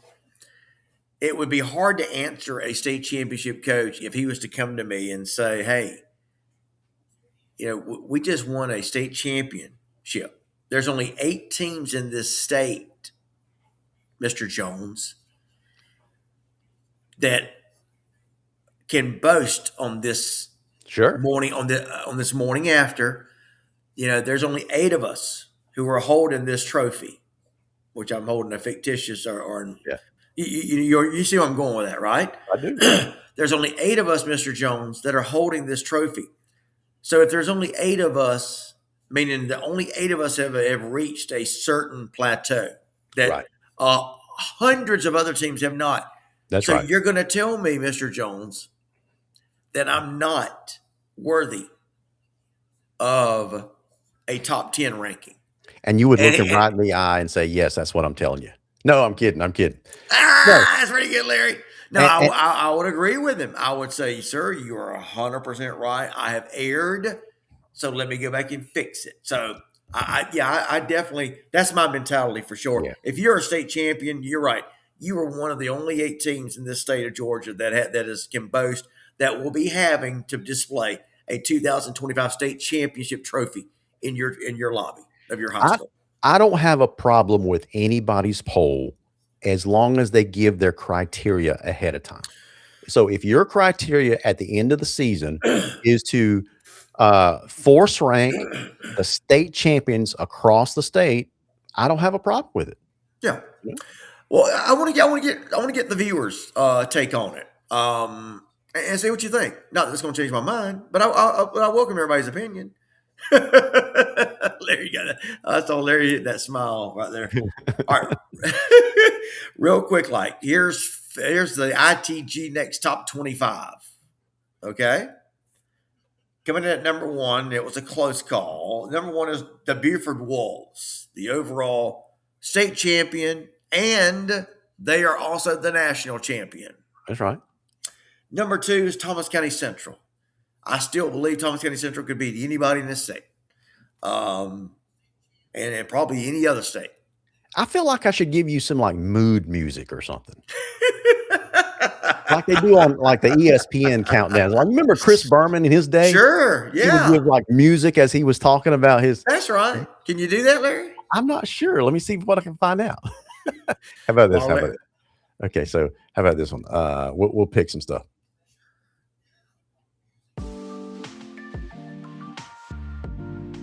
That's too mellow. That's okay. Bring it up, Larry. You want to turn it louder? No, bring it down. Yeah, Okay, go bring ahead. it down. Oh, bring it down. Okay. By the way, Jim Blair, there you go. Jim Blair makes a good point talking about Hateville. Yeah, so Hateville, no way could I have put them, amongst the the top 10. So Buford number one, Thomas County Central number two, Carver Columbus is my number 3 team. Creekside number 4, Worth County gets the number 5 spot. Well done.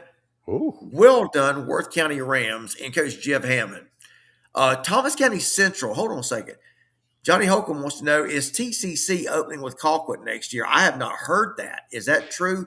We're going to Now come back to that. TCC is going to play Colquitt. I'm just not sure when. Okay, very good. Real quick, I'll run through this. Coming in at number 6, Sandy Creek. Number 7, the Bowden Red Devils, who just won, by the way, their 4th straight state championship. Larry, got to be something said for that, right? Absolutely, man.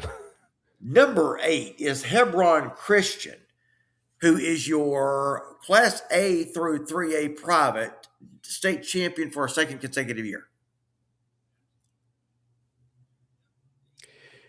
I've got to say something about your poll. Okay.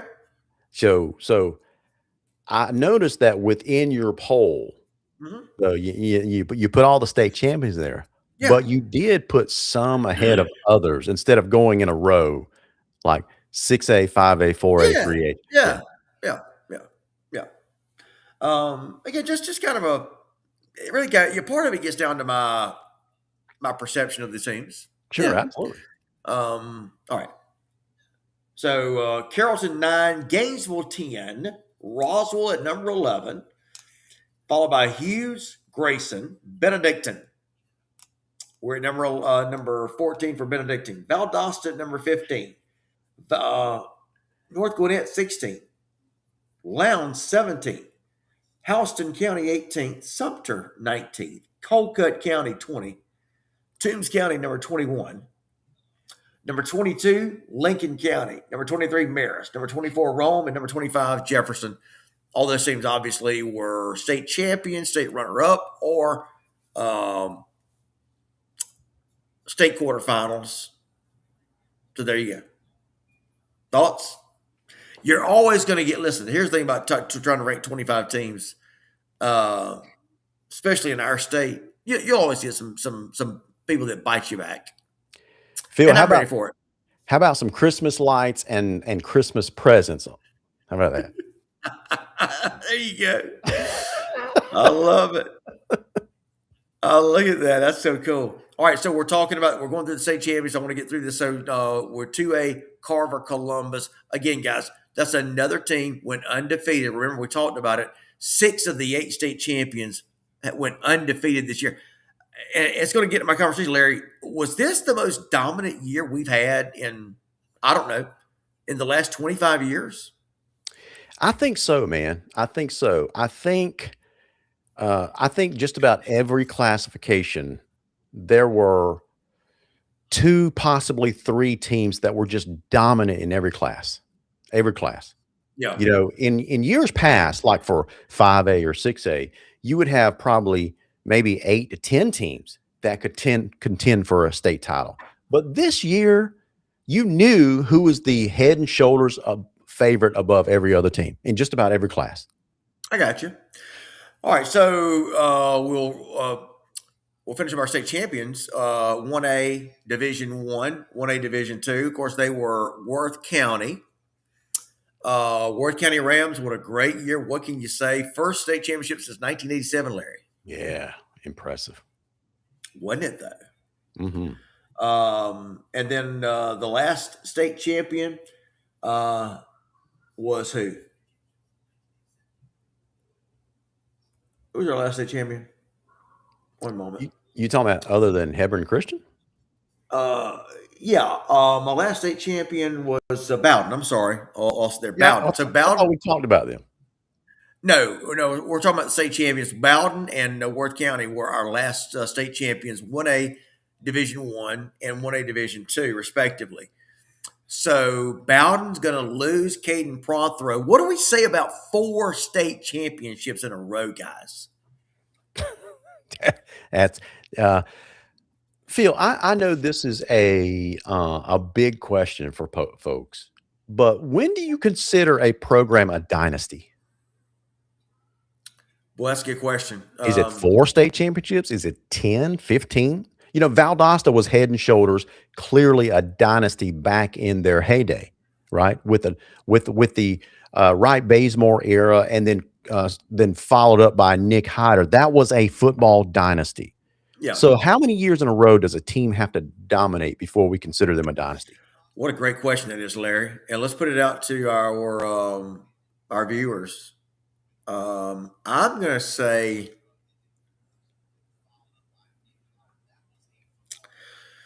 I would say 4 or 5. Yeah, that's probably the transition there. I think you got to be a little bit more than 4. I think the right number is 5 to be considered a dynasty. That's a special word to me when it comes to describing a sports team. Yeah. Nancy Sullivan Burrell, let's go Rams! Heck of a season, indeed it was. Until next ITG, I'm about to go watch the final broadcast for TCC until next year. I got you, brother. Obadiah, we appreciate your faithfulness to us, man. You not only are you Thomas County Central's #1 fan, you are definitely one of our top fans as well, brother. Austin A.B. Butler checking in here with some pretty good stuff. Bowden in rare company with Wes Strom, who was first to ever win 4 straight in Georgia, along with Beaver in the ELCA. So how about that, Austin? I did not know that. Fun fact, says Austin A.B. Butler, Nick Hyder was with Powerhouse West Rome before going to Valdosta. That's true. A lot of people do not remember that or know that, I should say. Good get there, Austin A.B. Butler. Austin, I'm just going to have to say either A.B. or Austin. I'm not going to keep calling out the same one every time, buddy. Toby Passmore, they are seniors graduating with 60 games. You can't top that. Who you talking about, Toby? Man, I just looked up some stats for, not really stats, but seasons past for Jeff Hammond and the Worth County Rams. What he's done there in a short period of time is impressive. Oh, no question. By the way, I had a chance to get some stuff from Jeff Hammond earlier today. First state championship as a head coach, but man, he has been a part of some state championships. I can tell you that. All right, so let's talk about this real quick. We're going to talk about who should be our favorites in 2026. Brooks Carter will get Dondrell Pinkins gets let go at Mitchell County. Tough one there. So what do you guys think? Let's talk real quick, Larry. Favorites? A.B. Butler, however you want to say it. I got you, buddy. So I'm just going to say A.B. How about that? All right, guys. In Austin, I want your take on this. Toby Passmore, Brooks, I want y'all's take on this. Everybody else, I want your take. Let's talk about who are your early favorites, way too early favorites in 2026. You are right. It's early. That's for sure. Here's an interesting one. Bacon County should be favored in AA. Based on what? Well, look, maybe he knows something we don't. Maybe that's possible. Yeah. Guys, the first thing I do, and I did this past year, I looked at who had the most starters or contributors coming back. Okay. Yeah. Listen to me, guys. Larry, it worked wonders for me when I was putting together the preseason poll because I was one of the very few people who predicted Irwin County was going to tumble. Because I saw that they were bringing hardly nobody back, Larry. Yeah. And I mean, they were going to struggle mightily. Now, obviously, Coach Soliday, I think he saw the same thing and decided to decides to leave Irwin for Tift Academy. You with me? Yeah, I'm with you. Okay. I'm just looking at this literal curveball that Walt Taylor threw at us. His comment about Bacon being a favorite, he's talking about baseball. Oh, okay. I got you. Well, hey, that's certainly something we can talk about. Yeah, we're talking about football though, but remember, so there's something else we got to keep in mind. 7A comes back, Larry. Mm-hmm. Oh, it's the one. It's a good one for Larry. I got to hit you with this. Bainbridge has a new head coach. It's Jamie DuBose. Yeah. Larry, are you willing to give us your honest thoughts on this? Absolutely. Jamie DuBose is one of the best head coaches that Bainbridge could have hired. Just flat out. The guy knows how to win at just about every level of football. He's won just about everywhere he's gone. Now, the knock on Jamie is he doesn't stay in a place for too long. Maybe What's up, Claudia Noel? Go ahead. Maybe maybe that's different now. I think it's going to be different because the reasons that he left Lowndes and went back to Alabama have been well publicized with his mom and his dad's situation. I think his dad passed away. His mom's struggling over there. Goes back to be near her, and then at the same time, he and his wife Tracy, I believe, both retired from the state of Alabama's teaching system. So that locks in their pension from the state of Alabama. So it makes sense for him to come back to Georgia because he's still a relatively young coach. I think he's in his 50s. And so he's still got a lot of mileage left on his roads. And I think because of his retirement situation in the state of Alabama, he's going to stay in Georgia for a while. And that's a good program for him to pick up. Bainbridge has got a history of winning in the not too distant past with Jeff Littleton there. They've gone through some tough times in the last few years, but I don't think it's going to take very long for Coach DuBose to resurrect that program and turn Bainbridge back into a contender. I really do think that. You may be right. Let's talk about this just for a second, and we'll move on. Yeah. So you've got Jeff Littleton, who had won there consistently, right? Mm-hmm. And then he leaves. Guys, how many of these instances did we have this past year where you had teams that were really good and the head coach leaves and they get really bad? Yeah.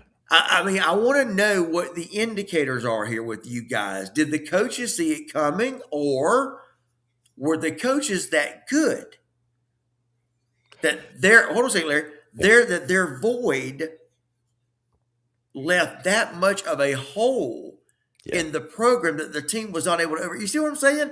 It's got to be one of the two. Now, you talk about Bainbridge. Jeff Littleton had built a winner there consistently, Larry, year in, year out, year in and year out, year in and year out.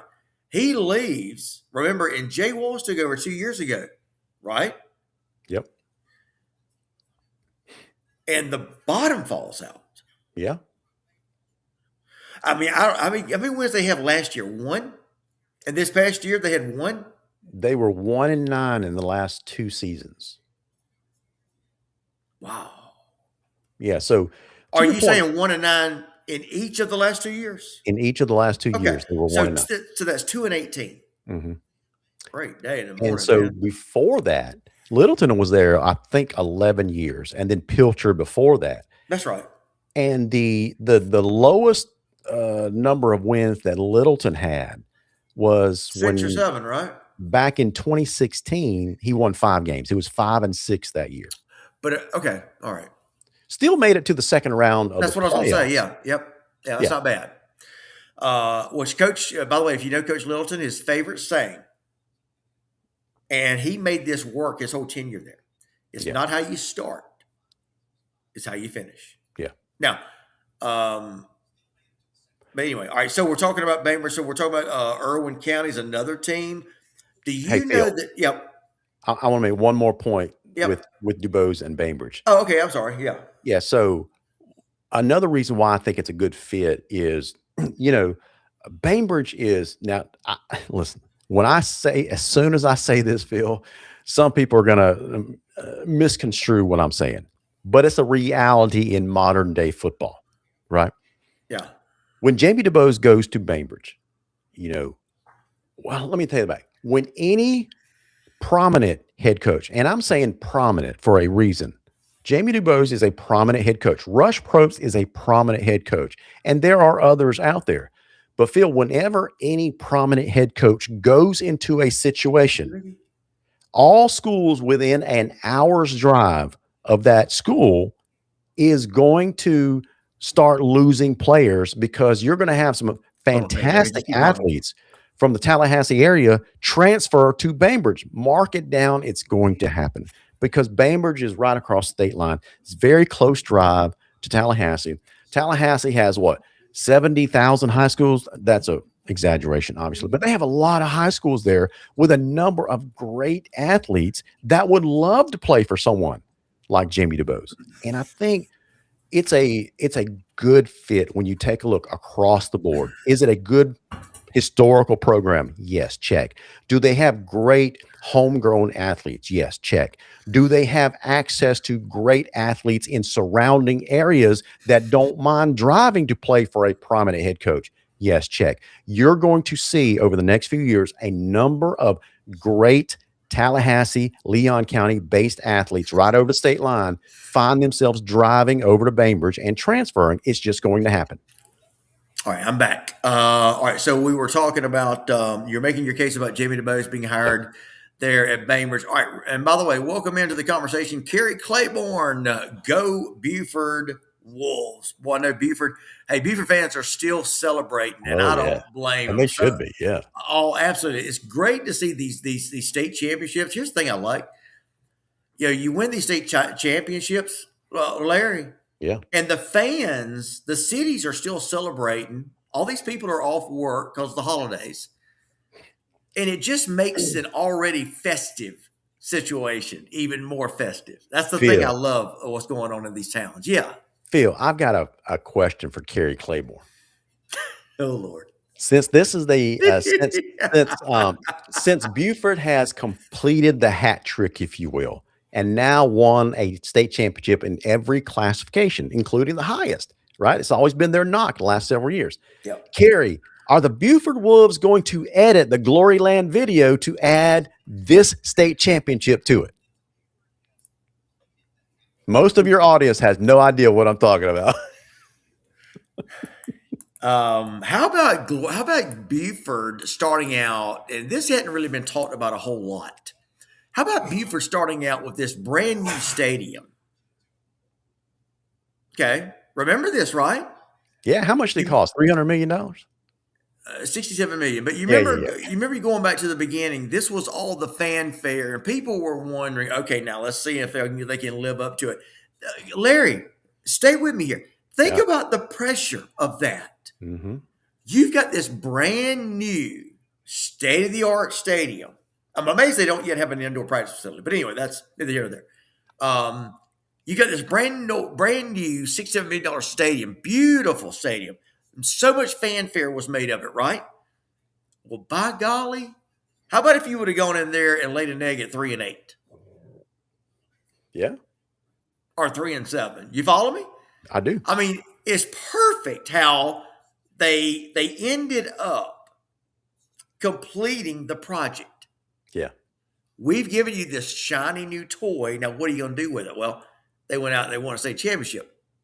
in it. And again, I know it's a figure of speech because they play a lot of games on the road as well. But all right, so guys, listen, we're going to be wrapping up here in about 10 minutes or so. What do you think about 2026?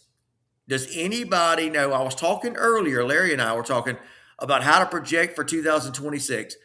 We just need to take a look at who the teams, who's losing the most players. Right. And Larry, let me ask you this: are there some teams that are immune to that? Yes. Is Thomas County Central good enough to where they can withstand losses and still replenish? I think them, Buford. Okay, I think those are two of the top examples right there of teams that can withstand losses to graduation. So you're talking reload versus rebuild, right? That's what you're talking about. Well, I mean, just if you're losing, yeah, like, I mean, how many total senior starters are you losing? Yeah. So here's how I would answer that question. Walt, and I agree with you, Walt. And I'll get your conversation, your topic, your subject line here in just a minute. Go ahead. Here's how I would answer that question, Phil. To me, teams get what I call inoculated to having to rebuild based on how they treat their up and coming players during the season. Meaning that in meaningful games, a lot of meaningful games during the season, do you rotate them into the game on a regular basis? Not just wait until it's mop up duty at the end of the game when you're blowing people away, but in meaningful games, are there players rotating in to, give your starters a reprieve during the game? And those are valuable reps and gives a young player much needed experience. So when it's their turn to start, there's not much of a gap that they have to learn and grow into. But if you're starting brand new over again next year and your new starters haven't gotten very many meaningful reps or very much experience at all, yeah, it's going to take a while. So that's when teams find themselves having to rebuild. But it depends on a coach's philosophy and how much depth they plan to build throughout the season. Yeah. Yeah. So again, talking about Walt Taylor, Troup County dominates 3A. Yeah. So last year I mentioned how I predicted Irwin County was going to fall. And Larry, the reason I said that, because I noticed where Irwin was losing everybody. Yeah. And I thought, okay, unless there's a bunch of kids that are suddenly want to move to to the absolutely beautiful Ocilla, Georgia. Yeah. I'm waiting on you to say something about that. I'm not gonna knock anybody's town. Listen, I'm from Ray City. I'm not gonna knock anybody's small town. So unless you got a bunch of kids that are just, clamoring to move into Ocilla, Yeah. then you kind of figured that Irwin was going to falter. And again, it didn't. People were asking, well, how did you know that Irwin was going to struggle so bad? In the preseason polls that we all did, I was the only one that did not have Irwin in the top 10. I remember people looking at me like, are you nuts? Well, as it turned out, I was I was vindicated. But anyway, and I'm not proud. I was hoping that Irwin could do something. But anyway, Troup County, the reason I bring that up, Walt Taylor had mentioned Troup County dominates 3A. Walt, I actually thought they would do that this year because they obviously brought back a lot of great talent. Mm-hmm. And I still think, and they had a really solid run this year. They beat LaGrange. I think they will also have another good season in 3A in 2026. Now, let's start back though at Buford. In 7A now, we'll have 7A, remember. Everybody moves up now. And thank goodness we only have one A team. No more A Division 1, Division 2. But Larry, do we pick anybody other than Buford in 7A? It's hard to say going forward at this point. Buford's got to be the favorite going forward every year now, I would think. Yeah. 6A, that obviously will now be the old 5A. So I guess my question to you Central fans is, do you guys lose a lot? Do you have a lot of replacements coming in? You would think that they're simply in a position to reload and not rebuild at Central. I just don't know. Somebody indoctrinate us on what's happening at Thomas County Central. I think Central if there are Central fans still watching, don't don't ridicule me for this. But I think Central takes a slight step back next year, especially in the first half of the season in the non-region part, because do have a number of players, some very good players that they have to replace, and that's the only reason why they take a step back a little bit. That's a really good observation, Larry, and it's a gutsy call. Yeah, You got to figure that at some point, look, everybody, it's impossible to stay on top of the mountain. that's right. Okay, let's remember though, and I don't know if we still can have these days or not. How about the run that Northside Warner Robins got on? Yeah, What they looked you follow unstoppable me? for a while. Yeah, For a long time, Larry. And you can bet your bottom dollar that there were a lot of schools up there that were like, okay, any year now, you guys are going to falter. Well, they didn't yeah, for a long time. yeah. And so if you're a coach like Justin Rogers, you're playing this replay back to your team that's coming back next year, especially now going into the off-season conditioning programs, things like that. And this is what you tell them, Phil. I Yeah. can't speak for Coach Rogers, but I would imagine it would go something like this. This new team coming back, it's like, look at what these seniors did in the last 4 years, but you know what? That's not your team anymore. These seniors that's coming up next year, what kind of mark, what kind of legacy are you going to put on this program? Because last year's team, they're not coming to bail you out. So, what Yep. kind of team are you going to put in, and what kind of work are you going to put in for the conditioning program during the offseason? Going into the spring, are you going to be ready for spring ball? Because guess what, guys?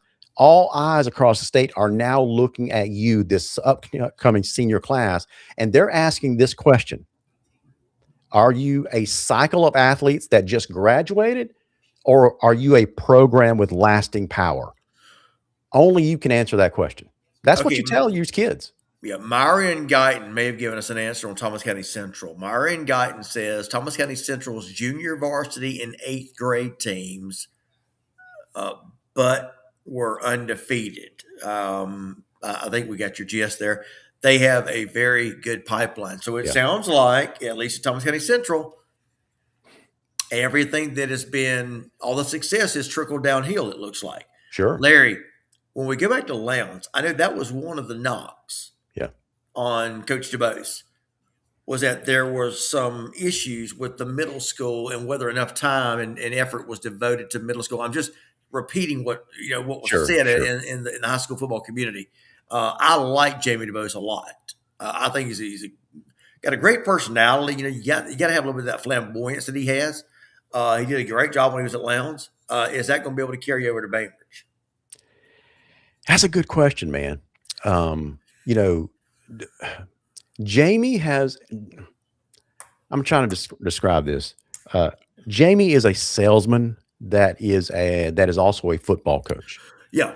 One of the first things that he will do is sell that community, and he sells them hard. I've seen him in person. He's a very good salesman, and he doesn't just sell his program and his coaching style to his varsity football players, but he does go and to the middle schools and that kind of stuff. Now, the knock on Jamie was that he was a player's coach and that he did not have the discipline instilled in the team that previous Lowndes teams experienced, right? And every coach has their style. It's no knock on him, but that was one of the knocks on him. So I don't know if he's going to carry that into Bainbridge or not, but I can tell you he is going to, mark my words, Bainbridge within the next 3 years is going to be a top contender in that classification they're in. Hmm. We'll see. We'll see. All right. So we're closing out things, guys. Got about 5 minutes left to go on the show. We're going to have to wrap it up. Oh, yeah. So there's been a lot said about Thomasville pulling out of playing Thomas County Central, and they've called it a good bit of grief. Listen, guys, get over it. You're talking about a single A school, okay? You're talking about a 5A Yeah. school, or now 6A. It just did not make sense for Thomasville. I Nope. heard all the you scared. I mean, come on, guys. No, they're not scared. It doesn't make sense for them to go out and play a bigger school. It doesn't matter if it's Thomas County Central, which is a mile down the road, or if it's whomever that's Phil, 10 miles away. I mean, it just you doesn't know, matter. It just didn't for make sense. for the Central fans that complain about Thomasville not putting them on the schedule because of their classification, that kind of stuff, and they be scared. I got to remind them that even Thomas County Central appealed their classification. Right? They wanted to play in a lower classification Yeah. because that's where their numbers are. So Thomasville is a much smaller program than Central. So I Yeah. don't blame Thomasville at all.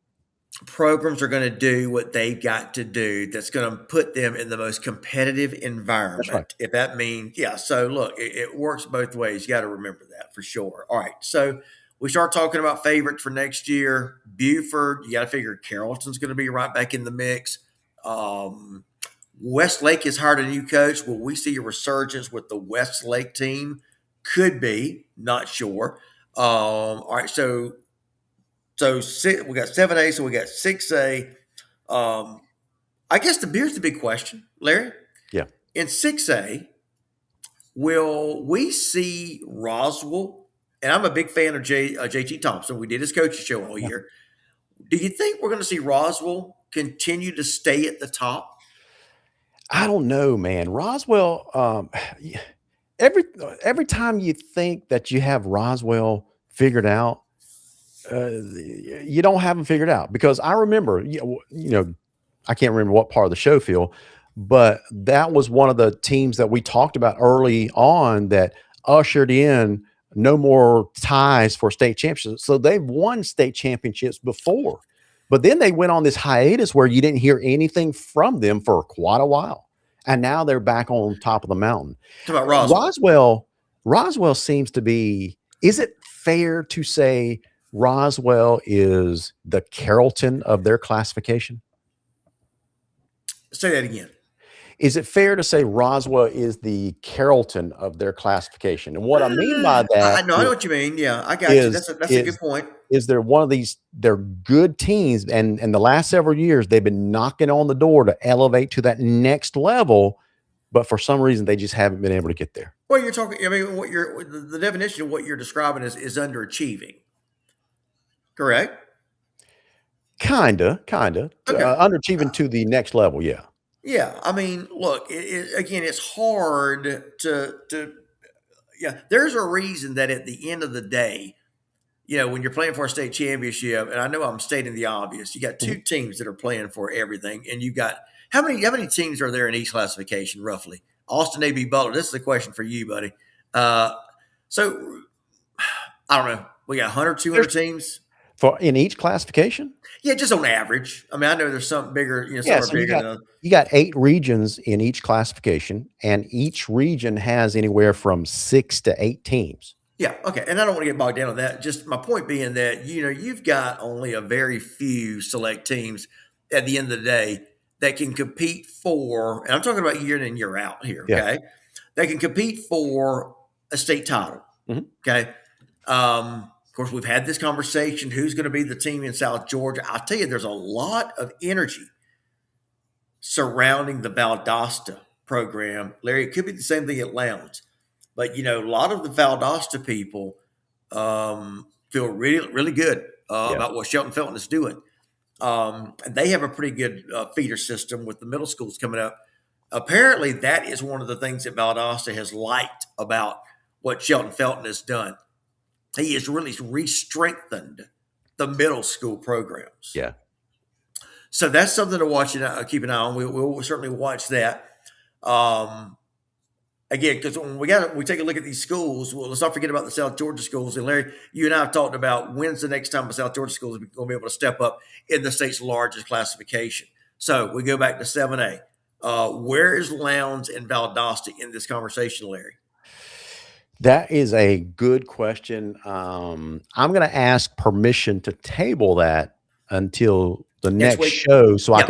I can do a deep dive into it and give you a more qualified answer. Guys, I'm going to give everybody, including Larry, some homework. Okay.